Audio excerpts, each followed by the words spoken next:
সাজনা কাটতে বসছি। কাটতে, কাটতে একটা কথা মনে পড়ে গেল। তাও আবার ৭ বছর আগের কথা। কি কথা জানেন? আমার যখন ১ম বিয়ে হয়েছে, ৭ বছর আগে আমার শাশুড়ি বাজার থেকে সাজনা কিনে আনছে, কাটছে, পরে রান্না করছে। তখনও পর্যন্ত সে জানে এটি সাজনা। যখন খাচ্ছিল বসে, বসে তখন বলতেছে, একটুও মজা না।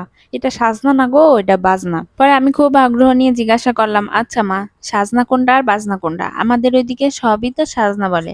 কয়, আরে দূর বেটি, এই যে যেটা আমি রান্না করলাম, এই যে খাচ্ছি একটুও মজা না, এইটাই হচ্ছে বাজনা।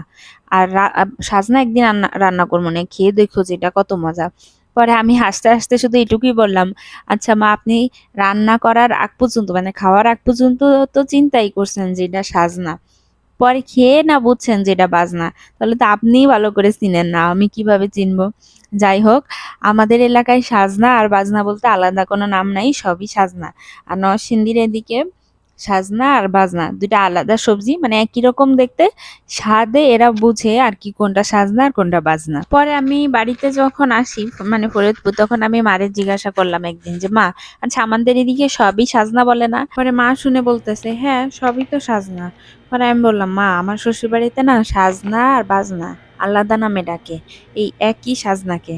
পরে এটা শুনে মাও হাসতেছিল।